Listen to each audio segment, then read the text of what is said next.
नमस्कार. आपण मंदिरात देव शोधतो, पण संतांनी तो आपल्या देहातच दाखवून दिला आहे. संतांचे शब्द म्हणजे केवळ कविता नाहीत, तर ते अनुभवाचे बोल आहेत. आयुष्याच्या कोलाहलात शांततेचा एक क्षण शोधण्यासाठी हा व्हिडिओ शेवटपर्यंत नक्की पहा. चला तर मग शब्दांच्या पलीकडचा हा भावार्थ आपण एकत्रितपणे अनुभवूया. हा प्रयत्न मनाला स्पर्शून गेला तर आपली प्रतिक्रिया नक्की द्या. एखादी आई आपल्या बाळाला न मागता दूध पाजते, तिथे कोणताही स्वार्थ नसतो. असतो तो फक्त ओसंडून वाहणारा लोभ. पण विचार करा, जर साक्षात परब्रह्मच माऊली होऊन आपल्याला कुरवाळू लागलं तर? संत ज्ञानेश्वर महाराज या अभंगातून एका अशाच नवल गोष्टीचा उलगडा करत आहेत, जी तुमच्या जगण्याची पद्धत बदलून टाकेल. जेव्हा आपल्याला समजते की एक मोठी शक्ती आपली काळजी घेत आहे, तेव्हा आपला मीपणा गळून पडतो. यामुळे मनावरचा ताण हलका होतो. अमावास्येला चांदणे पाहणे म्हणजे कठीण परिस्थितीतही संधी आणि सकारात्मकता शोधणे. हा अभंग आपल्याला संकटात हबकून न जाता स्थिर राहायला शिकवतो. विठ्ठलाच्या प्रेमाप्रमाणे आपणही समाजात वावरताना फळाची अपेक्षा न ठेवता काम केले पाहिजे, हा मंत्र आपल्याला इथून मिळतो. आपल्याकडे जे आहे त्याबद्दल देवाचे आभार मानण्याची वृत्ती निर्माण होते, ज्यामुळे जीवनात खऱ्या अर्थाने समाधान लाभते. या अभंगाचा मूळ गाभा एकच आहे, तो म्हणजे पूर्ण शरणागती. आपण जगाच्या बाजारात कितीही धावपळ केली तरी शेवटची शांती त्या पांडुरंगाच्या चरणीच आहे. विठ्ठल हे केवळ नाव नसून ती एक ऊर्जा आहे. जर आपण आपलं कर्म भक्तीने जोडलं तर शब्दांना न समजणारं सुख आपल्याला नक्कीच मिळेल. जशी कांसवी आपल्या पिलाला केवळ नजरेने वाढवते, तसाच विश्वास ठेवा की तो परमेश्वर तुमचं बोट धरून तुम्हाला या भवसागरातून नक्कीच पार करेल. चला तर मग जाणून घेऊया या अभंगाचा भावार्थ, विश्लेषण, सामाजिक संदेश व नैतिक धडा वास्तविक जीवनातील उदाहरणासह. पहिला चरण. देहा लाजलिये शब्दा रुसलिये, कांसवीचे दूध देऊनियान बुजविले माय. भावार्थ विश्लेषण. या चरणात माऊली एका अत्यंत विलक्षण अवस्थेचे वर्णन करत आहेत. जेव्हा एखादा भक्त साधनेच्या परमोच्च शिखरावर पोहोचतो, तेव्हा त्याची अवस्था अशी होते की त्याला स्वतःच्या देहाची शुद्ध राहत नाही. देहा लाजिलिये याचा अर्थ असा की आत्मिक आनंद इतका मोठा आहे की त्यापुढे हा मर्त्य देह संकोचून जातो. मनातील भाव इतके अनावर होतात की ते व्यक्त करायला शब्द अपुरे पडतात, म्हणून जणू शब्दच रुसून लांब बसतात. येथे माऊलींनी कांसवीच्या दुधाचा एक अतिशय सुंदर दृष्टांत दिला आहे. आपल्याला ठाऊक आहे की कासवी आपल्या पिलांना स्तनपान करत नाही, तर ती केवळ आपल्या मायेच्या नजरेने म्हणजेच कृपादृष्टीने पिलांचे पोषण करते.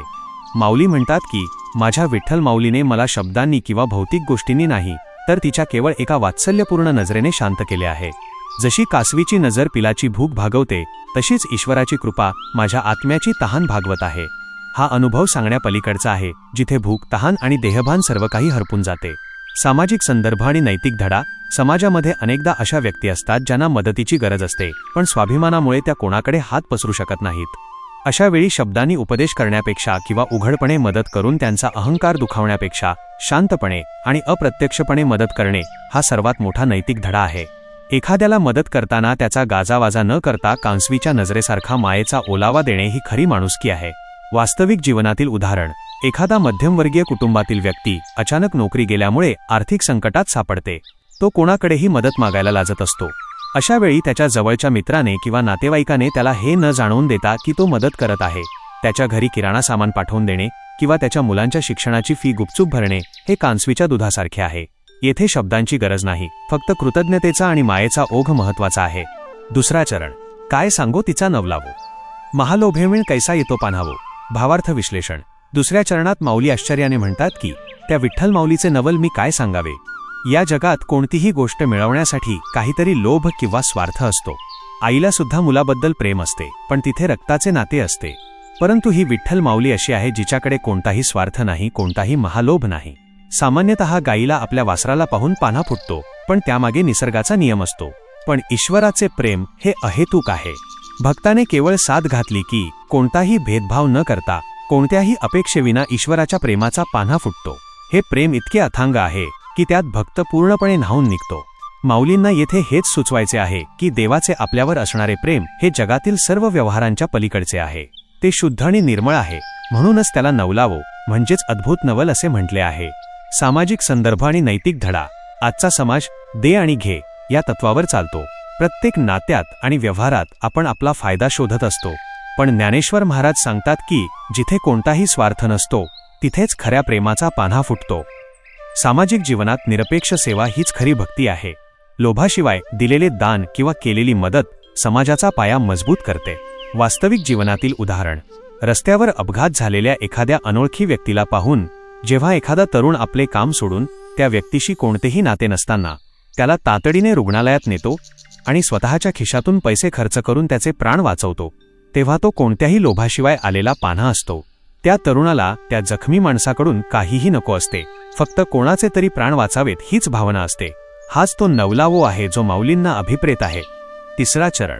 आवसेचे चांदिणे सांगो गेलिये, रखुमा देवीवरा विठ्ठलीन वरपडी झालीये. भावार्थ विश्लेषण. शेवटच्या चरणात माऊलींनी एक विरोधाभास वापरला आहे जो केवळ संतांनाच उमजू शकतो. आवसेचे चांदिणे म्हणजे अमावास्येच्या रात्री दिसणारे चांदणे. खरं तर अमावास्येला चंद्र नसतो, मग चांदणे कुठले? पण अध्यात्मात जेव्हा अहंकाराचा पूर्ण अंधार होतो, म्हणजेच जेव्हा मीपणा संपतो, तेव्हाच आतल्या आत्मप्रकाशाचे दर्शन घडते. हे चांदणे डोळ्यांना दिसणारे नाही, तर ते अनुभवाचे आहे. माऊली म्हणतात की मी जेव्हा हा विलक्षण अनुभव सांगायला गेले तेव्हा मी स्वतःच त्या अनुभवात हरवून गेले. रखुमा देवीवर विठ्ठली वरपडी झालीये याचा अर्थ असा की मी त्या विठ्ठलाच्या प्रेमात, त्याच्या स्वरूपात पूर्णपणे मिसळून गेले आहे. आता मी आणि विठ्ठल असे दोन उरलोच नाही. जशी साखरेची बाहुली समुद्रात गेली की ती समुद्रच होऊन जाते, तशीच माझी अवस्था झाली आहे. श्री विठ्ठलाच्या चरणी मी माझे सर्वस्व अर्पण केले आहे आणि आता तो परमानंद माझ्या जीवनाचा अविभाज्य भाग झाला आहे. सामाजिक संदर्भ आणि नैतिक धडा. अमावस्येचा अर्थ आहे अंधार किंवा प्रतिकूल परिस्थिती. समाजात जेव्हा सर्वत्र नैराश्याचे आणि अधर्माचे वातावरण असते, अशा वेळी एखादा माणूस नीतिमत्तेने आणि धैर्याने वागत असेल तर ते अमावस्येतील चांदण्यासारखे असते. कठीण काळातही आपली तत्वे न सोडणे आणि ईश्वराच्या म्हणजे सत्याच्या वाटेवर चालणे हा धडा इथे मिळतो. जेव्हा आपण स्वतःला पूर्णपणे सत्याला समर्पित करतो तेव्हा आपण त्या परब्रह्माच्या रूपात विलीन होतो. वास्तविक जीवनातील उदाहरण. एखाद्या भ्रष्ट सरकारी कार्यालयात जिथे सर्वजण लाच घेत आहेत, तिथे एक सामान्य कर्मचारी प्रामाणिकपणे आपले काम करतो. आजूबाजूला भ्रष्टाचाराचा अंधार असूनही तो आपल्या नीतिमत्तेचा प्रकाश सोडत नाही. त्याचे हे वागणे म्हणजे आवसेचे चांदिणे आहे. अखेर अशा माणसाचा विजय होतो आणि त्याला मिळणारा सन्मान हा विठ्ठलाच्या कृपेसारखाच असतो. लोक सुरुवातीला त्याला वेडे ठरवतील, पण शेवटी त्याच्याच सत्याची गुढी उभारली जाते. आजच्या म्हणजेच सध्याच्या काळातील नवीन पिढीसाठी अभंगाचा संदेश त्यांच्या आधुनिक भाषेत. मित्रांनो, आज आपण सगळेच ओव्हर कम्युनिकेशनच्या जगात राहतोय. सगळं काही इंस्टाग्रामवर स्टोरी टाकून किंवा व्हॉट्सॲपवर बोलून व्यक्त करण्याची आपल्याला सवय आहे. पण ज्ञानेश्वर माऊली 700 वर्षांपूर्वी अशा एका अनुभवाबद्दल बोलत आहेत जो कॅप्शनलेस आहे. आज आपण वायरलेस चार्जिंग किंवा वायफाय वापरतो. माऊली म्हणतात, तुमचं देवाशी किंवा स्वतःच्या इनर सेल्फशी कनेक्शन असं असावं की तिथे शब्दांची गरज पडू नये. जशी कासवी फक्त नजरेने पिलांना तृप्त करते, तसंच तुमचं फोकस आणि इंटेन्शन इतकं पॉवरफुल असावं की तुम्हाला बाहेरच्या व्हॅलिडेशनची गरज पडू नये.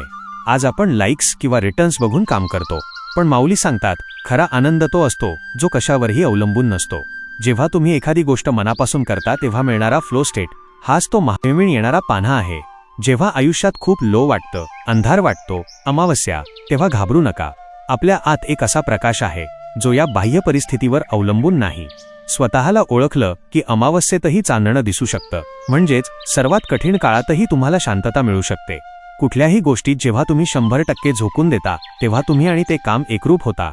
माऊली विठ्ठलाशी एकरूप झाले. तुम्ही तुमच्या ध्येयाशी, तुमच्या पॅशनशी तसंच एकरूप व्हा. मग जे रिझल्ट्स मिळतील ते शब्दांच्या पलीकडचे असतील. आयुष्यात फक्त बोलू नका, तर अनुभव घ्यायला शिका. काही गोष्टी समजून घेण्यासाठी त्या अनुभवाव्या लागतात, केवळ वाचून चालत नाही. तुमच्यासाठी आजची कृती. हा अभंग म्हणजे निव्वळ काव्य नसून ती एक अनुभूती आहे.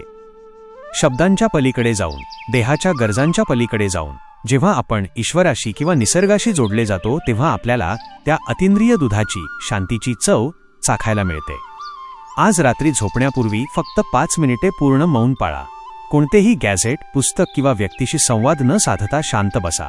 तुमच्या श्वासावर लक्ष केंद्रित करा आणि जाणीव ठेवा की चराचरात असलेली ती शक्ती, माऊली, कोणत्याही अपेक्षेविना तुमची काळजी घेत आहे. शब्दांना रुसू द्या अँड मनाच्या शांततेचा पान्हा अनुभवा. धन्यवाद. संत ज्ञानेश्वर महाराजांनी या अभंगातून आपल्याला मौन, निस्वार्थ प्रेम आणि प्रतिकूल परिस्थितीत टिकून राहणारा संयम शिकवला आहे. समाजात वावरताना आपण केवळ स्वतःचा विचार न करता इतरांच्या भावनांचा आदर करणे आणि स्वार्थ सोडून मदत करणे हीच खरी संत शिकवण आहे. आजच्या धावपळीच्या जगात जर आपण या गोष्टी पाळल्या तर आपला समाज खऱ्या अर्थाने सुसंस्कृत होईल. देह जरी संसारात असला तरी मन परमार्थात कसं रमवावं हेच संतांनी शिकवलं. भावार्थ संतवाणी ही केवळ एक चॅनल नसून आपल्या सर्वांच्या अंतरात्म्याचा हा एक प्रवास आहे. हा प्रवास असाच अखंड सुरू ठेवण्यासाठी तुमची साथ मोलाची आहे. कमेंटमध्ये जय हरी लिहायला विसरू नका आणि पुढच्या भागात तुम्हाला कोणाच्या वाणीतून अमृत प्यायला आवडेल हे नक्की कळवा. पुंडलिक वरदा हरी विठ्ठल. श्री ज्ञानदेव तुकाराम पंढरीनाथ महाराज की जय.